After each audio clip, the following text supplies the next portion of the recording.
I completely understand, because I've often said it. If I was in that case where I had nothing and I had a family to feed, if there was an opportunity to steal something, I probably would do it, because what else am I going to do for my family? But what I'll never, ever condone is, because in South Africa, unfortunately, and I'm going to make it sound horrific, South Africa is an amazing place. You must visit.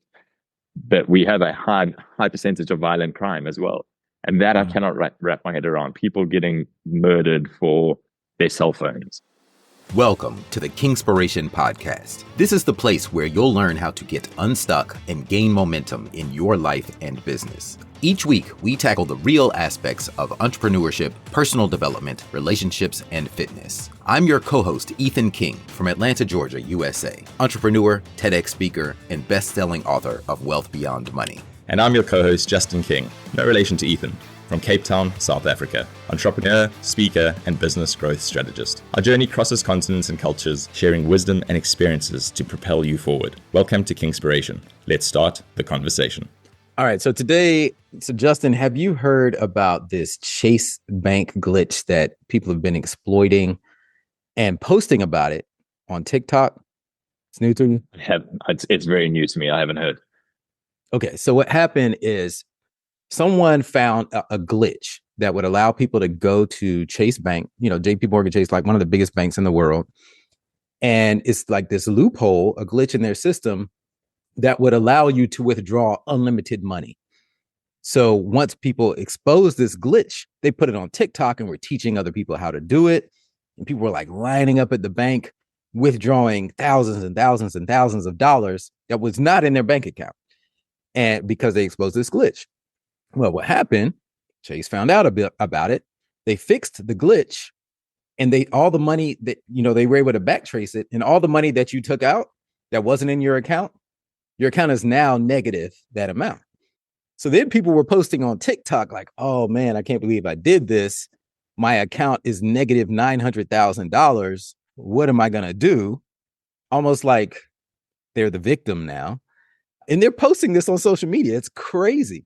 And Chase Bank has said, make no mistake about it, this is fraud and there will be consequences. So not only do these people now owe the money back, which they probably blown or spent, but they could face serious jail time. Yeah. And a lot of people did this.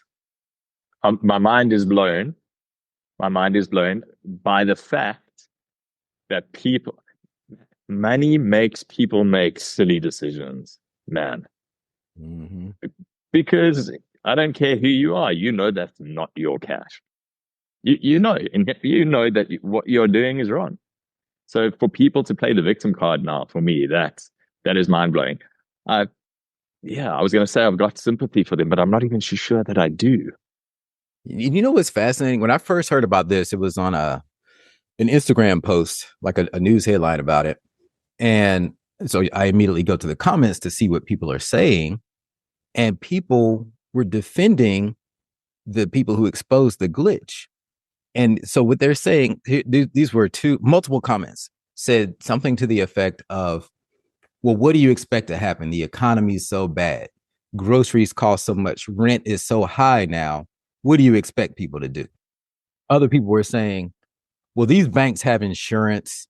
They can just file an insurance claim, basically kind of like leave the people alone who took advantage of the glitch.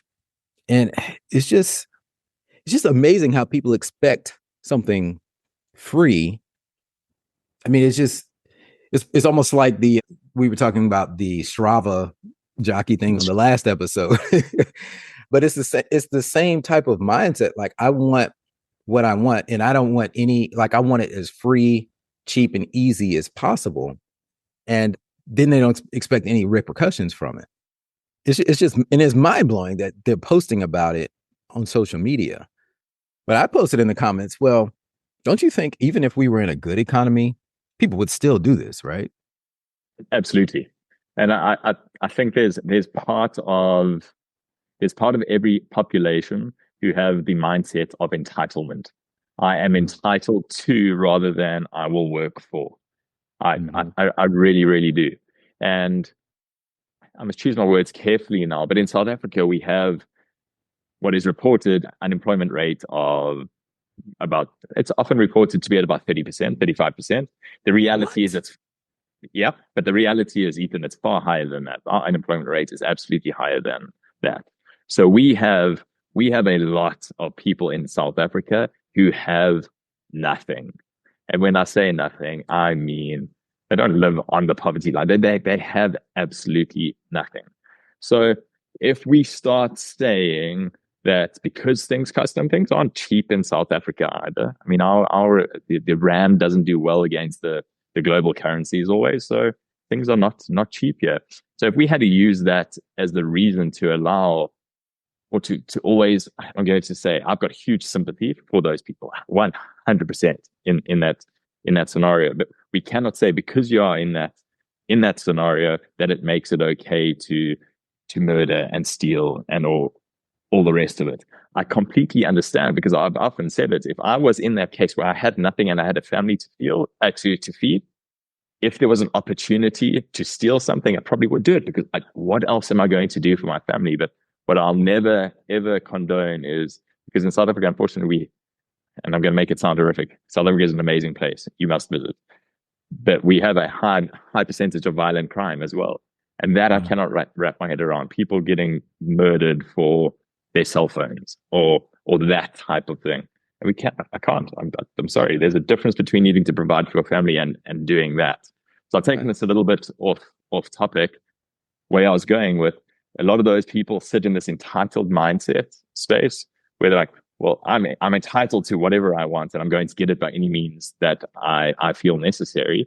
Versus we've got so many amazing entrepreneurs in South Africa who are looking for every opportunity to try and earn some money. And that can be from selling certain things on the side of the road. In Johannesburg, and you'll appreciate this, Ethan, in Johannesburg, there are a lot of the traffic lights that are, we call them robots. There are a lot of traffic lights that are just not working. And there are individuals who literally live in the informal settlements and on the streets, and they are playing the role of ad hoc traffic officers.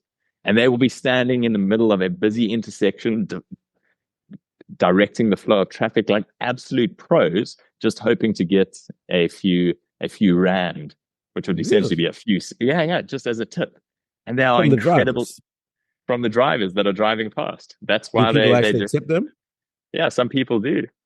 And they are unbelievable. I don't know where that stands from a legal point of view, just having a pedestrian essentially in the middle of a busy six-lane intersection. But that's the kind of thing where somebody like that is, instead of saying I'm entitled to and I'm going to take whatever I want by any means necessary, saying I'm going to look for, it's the Strava jockey mindset, I'm going to look for any opportunity I can to find a gap that I can fill that gives value to other people, that can help me earn some form of a decent living, rather than looking for a glitch in a banking process that allows me just to go and draw money that's not my own. So it's interesting. Again, really interesting insights into human psychology and how people are wired differently. Yeah. And I mean, I can't pass 100% judgment. I mean, I used to be a hustler, 25 years ago, I would have done the exact same thing. But I got in trouble for that. I've got arrested a couple of times. And I think about how was my mindset different then than it is now? And I mean, it's different in a lot of ways. I'm a whole different person. But back then I used to think, well, it's almost like rich people or corporations, they have it, they won't miss it. That it's almost like, well, I'm balancing out the scales. Yeah. So I think that's how a lot of people look at it. And I get it from being on that side of the coin too. But I realize that I'm really hurting myself by thinking that way, and had to change that mindset. And that's what these people are doing. I mean, they're hurting themselves. I mean, and it's one thing, like you talk about, if your family's starving and would you steal? But these people, like literally, this guy had negative $900,000 in his account. Like, bro, you needed 900 grand. What did you do with that?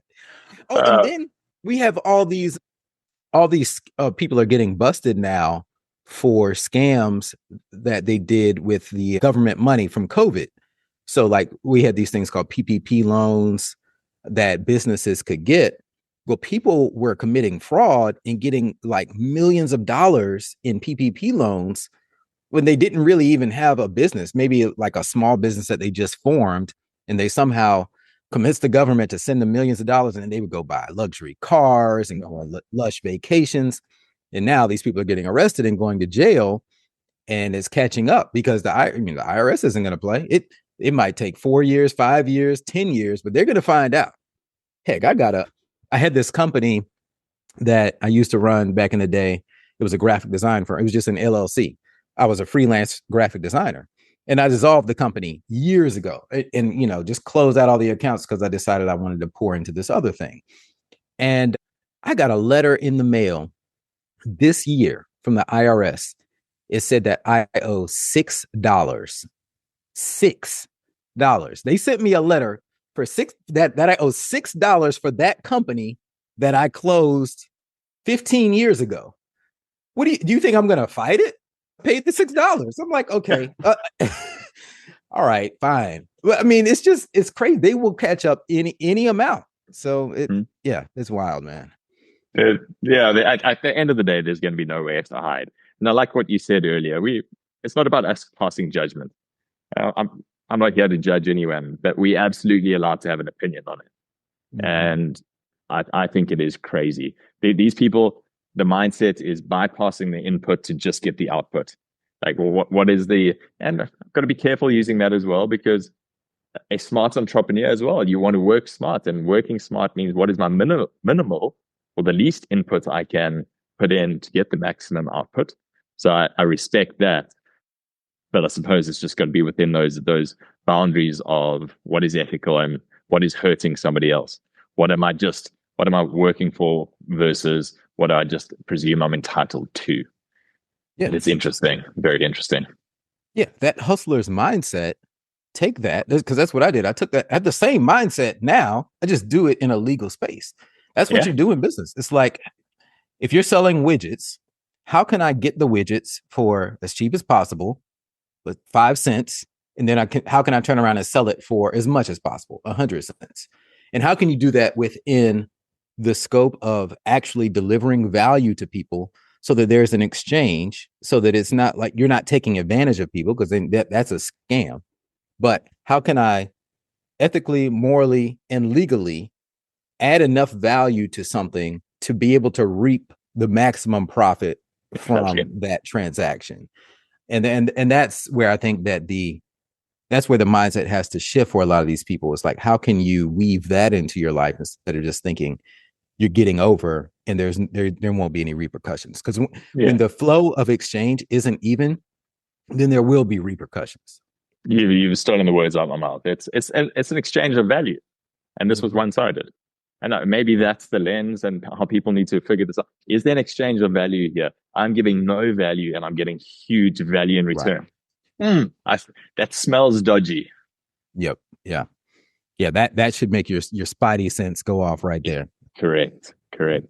Question: has anybody been fired from the bank for this glitch?